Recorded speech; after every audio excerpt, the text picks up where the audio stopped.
Sa halip na 2 hanggang 5 araw lamang, halos 3 buwan daw ang hinintay ng isang pamilya para makabitan ulit ng metro matapos maputulan ng supply ng kuryente. Idinulog ng inyong kapuso action man ang atrasadong serbisyo. Papasok kami. Gigising kami sa umaga, unang iniisip po namin kuryente kung magkakaroon na po ba. Gaano kahirap nga ba ang mawala ng kuryente sa panahon ngayon? Wala po kaming magamit na electric fan. Sobrang mahirap po sa amin yun kasi meron nga ako nung nanay na may sakit. Tapos may pamangkin din akong PWD. Yan ang nangyari sa pamilya Castro na halos 3 buwan nang walang kuryente. Sumbong nila inaabot daw ng siyam-siyam ang dapat na 3 hanggang 5 araw lang na muling pagkabit ng kanilang metro. Last July 22, nahugutan po kami ng kontador.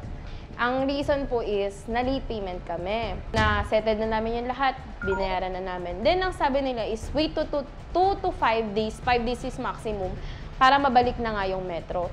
After 5 days, update ako, yun, hanggang sa umabot na siya ng 1 month. Sabi nila sa amin is, wait lang, mag-intay-intay lang daw. Dumulog ang inyong kapuso action man sa Meralco.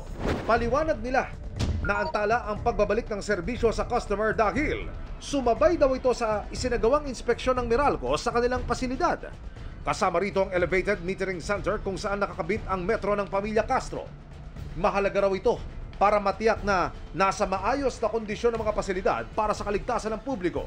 Sa ngayon ay nakapag-ugnayan na ang Meralco sa customer at naibalik na rin ang kanilang kuryente.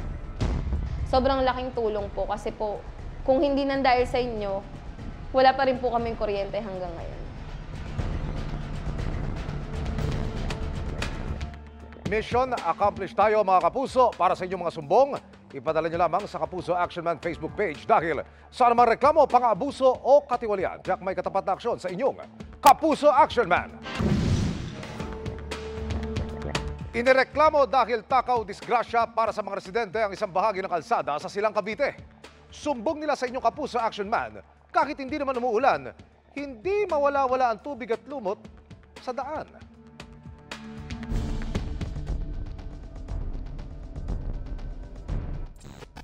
Hindi umuulan pero may tubig at nilulumot na ang isang bahagi ng kalsada sa Sitio Gitna Road sa Barangay Maguyam, Silang Cavite. Dahil umano yan sa palyadong manhole na inireklamo ng mga residente. Dati po kasi yan, walang tubig.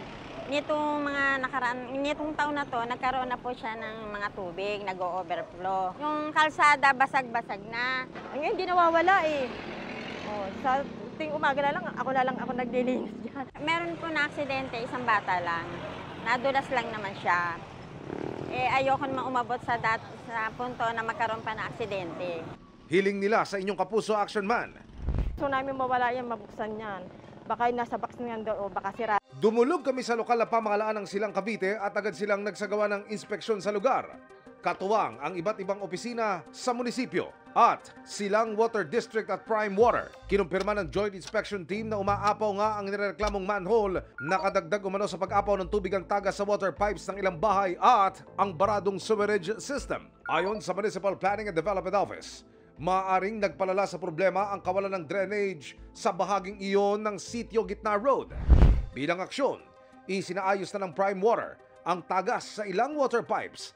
Nagsagawa na rin ng declogging sa manhole ang barangay para maalis ang tubig. Inirekomenda naman ng Menro at MPDC ang regular na pagbubukas ng manhole para maiwasan ang pag-apaw ng tubig, pagsasaayos ng iba pang tagas sa water lines, pagsasagawa ng regular na declogging at planong paglalagay ng drainage. Sa ngayon ay naalis na ang umaapaw na tubig sa lugar. Mission accomplished tayo mga kapuso. Para sa inyong mga sumbong, ipadala nyo lamang sa Kapuso Action Man Facebook page dahil sa anumang reklamo, pang-abuso o katiwalian, tiyak may katapat na aksyon sa inyong Kapuso Action Man.